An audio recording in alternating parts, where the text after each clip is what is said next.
Hello and welcome to your Explore Monthly tasting for July. I am Matt and our theme this month is Tropical Sanctuary. It's pretty self-explanatory. The days are getting longer, the sun is shining. We've been struggling to make some of our chocolate because it's got just a tiny bit warm and we're trying not to complain.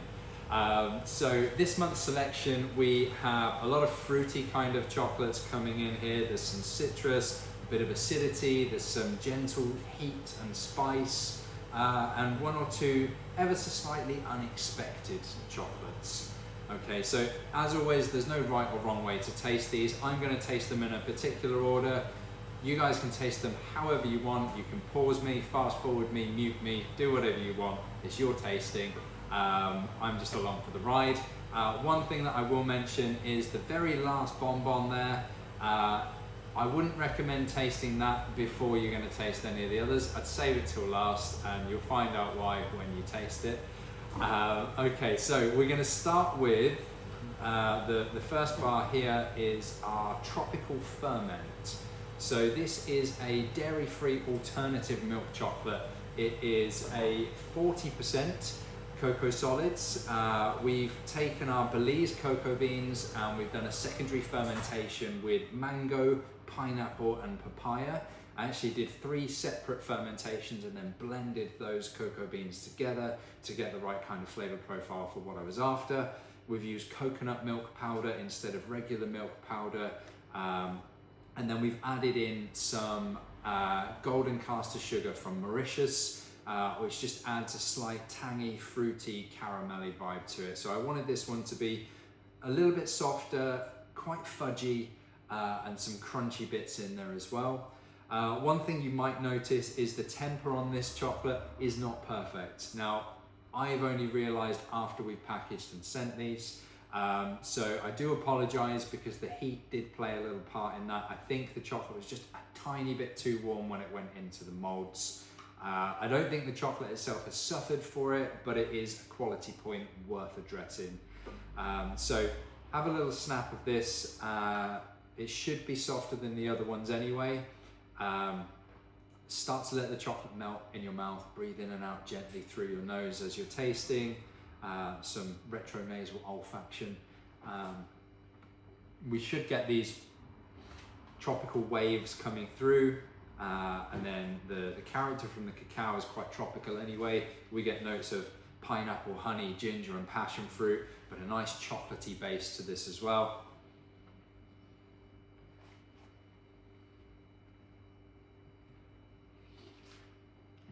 Maybe a slight salinity as well, because when we do our secondary fermentations on the cocoa beans, there is usually some sea salt added, which is kind of a check against any unwanted microbial activity in there.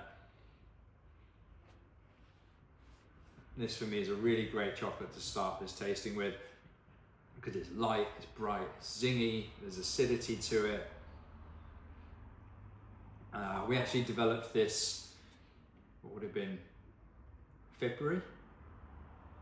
I think in February we developed this one, so we've been holding on to it until the warmer weather, and now is finally the time that we can start rolling it out. So we're going to release this in around 2 weeks' time.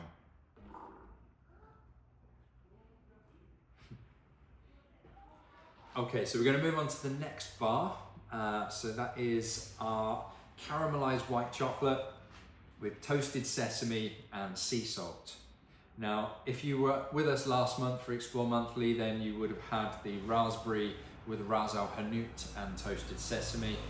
With that one, we gave the crunchy toasted sesame seeds in the base with some Ras Al Hanout spices. That actually inspired me for this bar because I thought, do you know what? I wonder what that would be like if we used our caramelized white chocolate instead. Drop the spice out of it. You've got toasted milk powder in the chocolate. You've got toasted sesame seeds. We've actually smoked the sea salt over apple wood. So you've got toasted, and smoked. It's not overly sweet, but it's a little bit creamy. It should be a nice intensity to this one. It should be quite grown up, but very textural as well. So see what you think to this.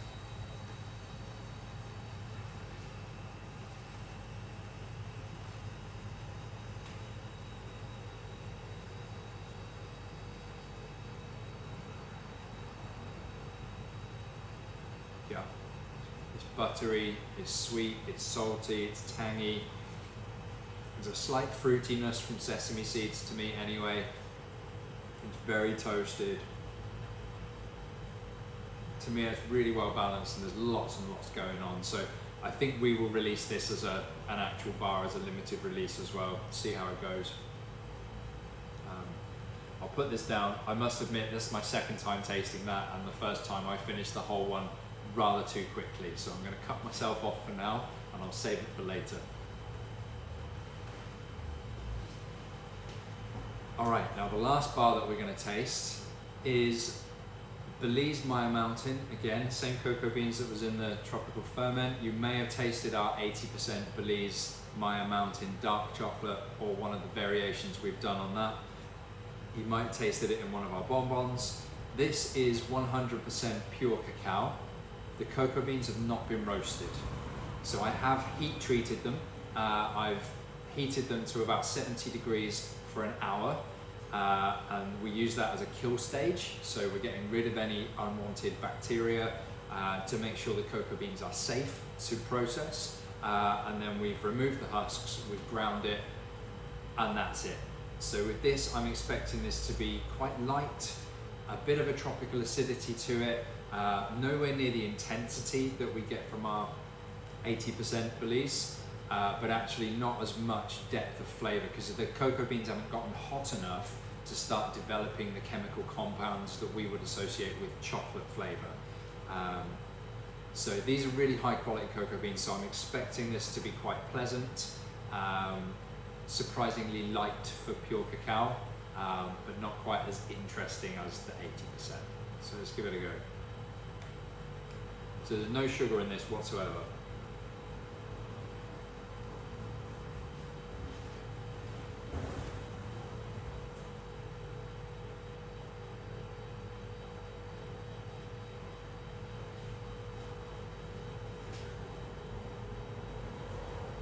Okay, so obviously it's not sweet at all because there's no sugar in there.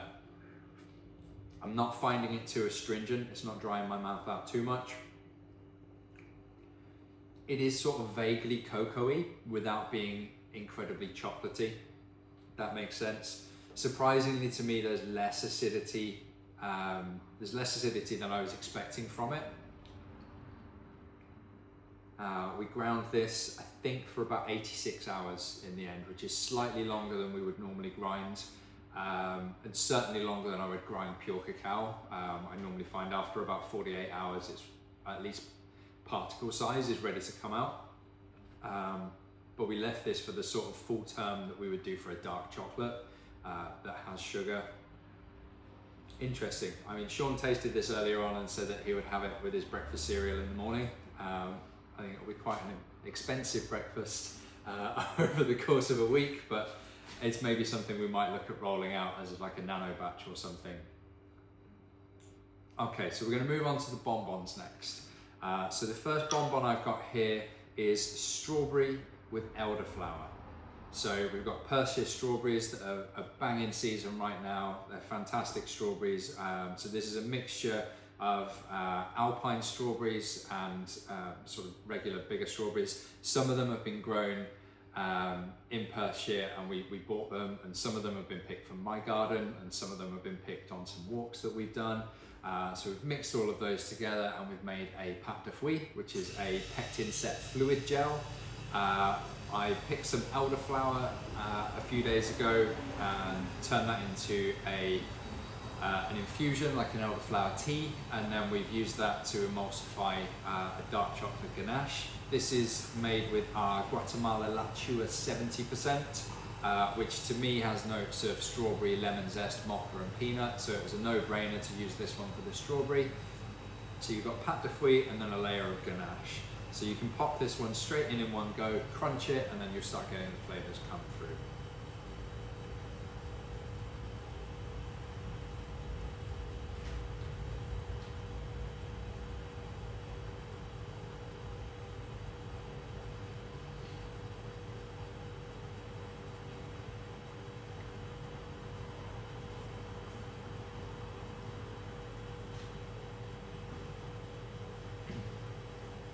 So first impression, when I crunched that, I got like a slight floral flavor from the elderflower, and then quite a long arc of strawberry coming through. I'm getting more of the acidity and roasted quality of the chocolate coming in after that. You know, the elderflower is very delicate because it's not an elderflower cordial, it's not an extract, it is purely just a light infusion that we've made. We strained it through an AeroPress, and then it's just there to accent the strawberry. It's very much a supporting flavor. It potentially could have come through a little bit stronger, but actually I don't mind that it's almost invisible there. It's there, it's performing a task, and it doesn't try and overpower the strawberry. Okay, so the next one, this is maybe the most unusual flavor that we've gone for this month. So this is charred sweet corn with vanilla and brown butter. So we've done exactly what it says on the tin, charred some sweet corn, turned it into a puree. We've infused that puree with some of our Tahitian vanilla, couldn't remember which vanilla I'd used there. Tahitian vanilla, we've hot infused that, and then we cold infused it overnight afterwards. We've used that then to make the ganache, and then we've emulsified some brown butter in there as well. Again, the sweet corn here is not meant to be overly challenging. Okay, when we think of sweet corn, it's called sweet corn because it's naturally quite sweet. There's a bit of a tanginess to it. It might be a little bit of a lighter, brighter kind of flavor to it from the sweet corn. The vanilla should give us some comfort and familiarity, and then that brown butter lends like a nuttiness. So I've done a custom blended milk chocolate for the 2 milk chocolates in this month's selection. So this is our Sumba Island, cacao, and the Solomon Islands. So I've put those together and turned that into a 45% milk chocolate. So this one, it should be quite comforting and familiar, but with just a slightly different edge from that sweet corn as well. Let's see how we go.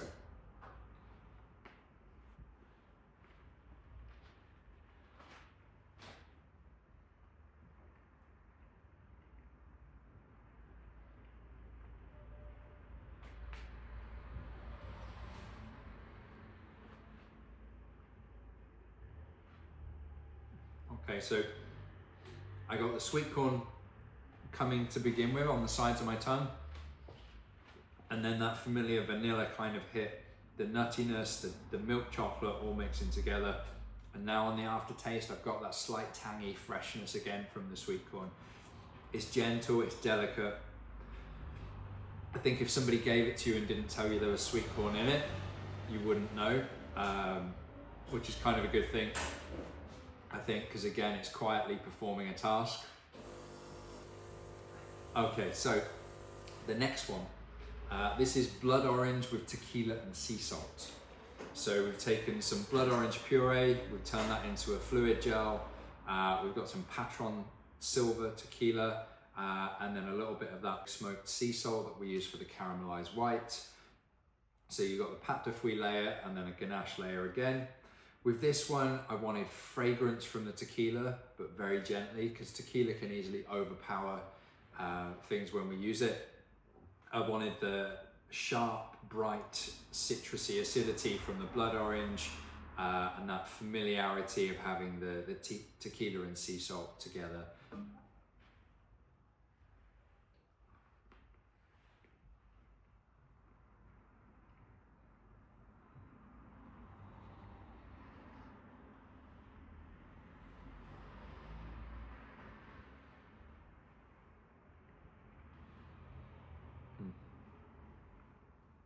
So again, I get a burst of blood orange to begin with. As the ganache breaks down, I'm getting waves of tequila and sea salt coming through, but that acidity from the blood orange doesn't fully go away, it stays there. We've used our Sumba Island 72% dark chocolate with this one, so there's some slightly toasted, bready, malty flavors from the chocolate as well. But it's so fresh and sharp from the blood orange as well. Okay, so the next one that we're going to go on to is passion fruit and coconut. Okay, so this one is that 45% milk chocolate blend again. And this time we have some passion fruit puree that we've mixed in with some organic coconut milk, and we've turned that one into a white chocolate ganache. Okay, so this one, it should be quite light, quite delicate. Obviously a little bit of fruity, floral acidity coming from the passion fruit, and that coconut sort of like tropical vibes coming through again. Slightly sweeter than I would normally go with something like this. I'd normally offset the white chocolate filling with a dark chocolate shell, but for variety this month I wanted to play with it and see how it goes with the milk chocolate. So.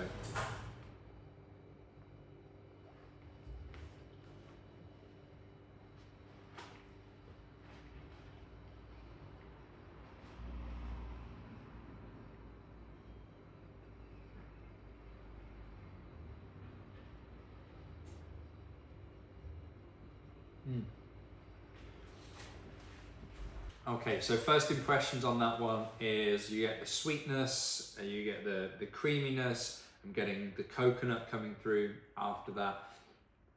I've lost a little bit of the passion fruit actually, as this has kind of settled and matured over the last 24, 36 hours. Some of that passion fruit has disappeared. So if I was to do this one again, I would probably concentrate that passion fruit by reducing it down a little bit more. It's still very pleasant. It's not quite the tropical vibe that I was going for. I think you still get some of that from the coconut, but that one's one that I would revisit and see if we can improve a little bit. But see how you guys like it, because obviously it's not me telling you what is good and what's not. Everyone's got different tastes, but please let me know, because we're always interested in your feedback on these chocolates. Yeah, for me that one's maybe a 5 out of 10, but hopefully some of you guys it'll be better. Right, so we're going to move on to the next chocolate. So this one is mango and macadamia. So this one I have gone with a dark chocolate shell. This is kind of like a test of a new type of filling for me. It's somewhere sitting between a ganache and a gianduja. So we've made this filling using some of our fermented mango puree that we use for our mango sorbet and a couple of other things. And then we have roasted some macadamias. I roasted them quite heavy because I really wanted to bring up that toasted sort of like, it smelled like popcorn. It tastes very different. And then we've used some of our caramelized white chocolate and some regular white chocolate in there as well. So again, what could be slightly sweet on the filling, but we've gone quite heavy on the toastedness from the macadamias. You should get a bit of fragrance, gentle fragrance from the mango coming through. It's mostly meant to be about the macadamia and just how the mango slightly accents that. So let's have a look. This one is with the Sumba Island 72% again. So let's have a go.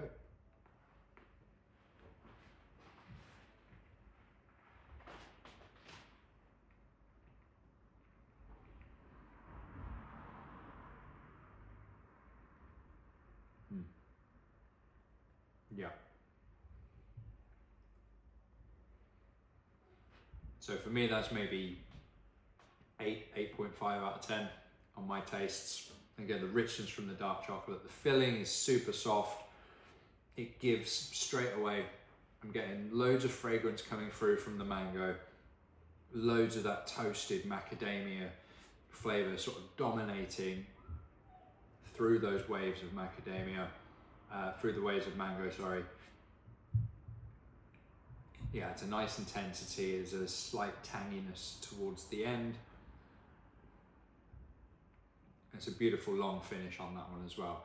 So that one to me is much more of a success in my mind than the last one.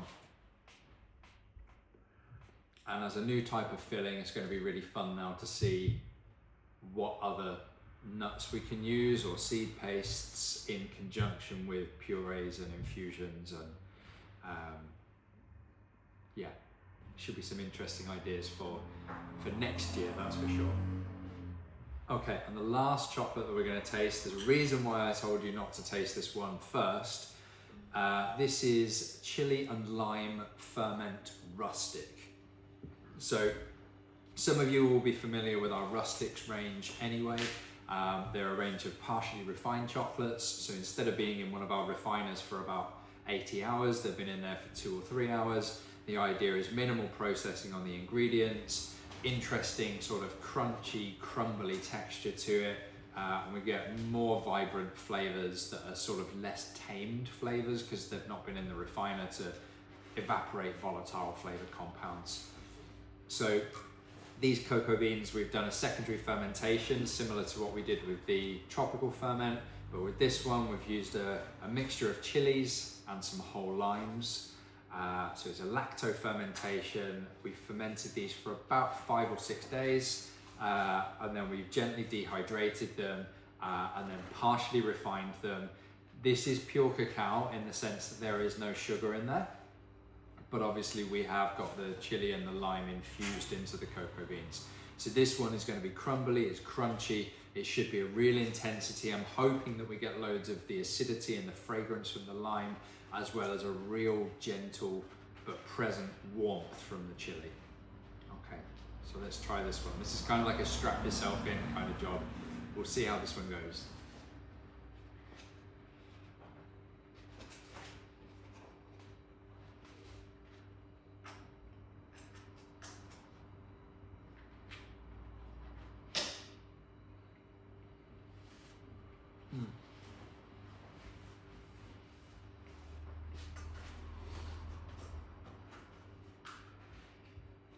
Wow. It doesn't disappoint. I'm getting so much lime come from this. Wow, it's really intense with the cacao. Not overly bitter, but it's very intense flavor. And actually the heat from that chili, now I'm swallowing, is really coming through. This is another one that's right up my street. I'm really into spicy foods. I do eat pure cacao sometimes. I taste it quite a lot. And I'm a big fan of a rustic with that crumbly, crunchy texture. So for me, it's ticking lots of boxes. I won't be offended if any of these didn't resonate with you. I won't be offended if that last one was too much. But again, please let us know. It's definitely, it's fresh, it's vibrant, it's not a reserved chocolate, that's for sure. Well, that marks the end of the tasting for this month. If you are still subscribed with us next month, then fantastic. We'll send you out a new box. We have planned the rest of the year. We've got a nice surprise for December for you. If this is the last month of your subscription, then we'd hate to say goodbye to you. Please continue subscribing if you want to taste more chocolate. I look forward to seeing you next month. Thanks.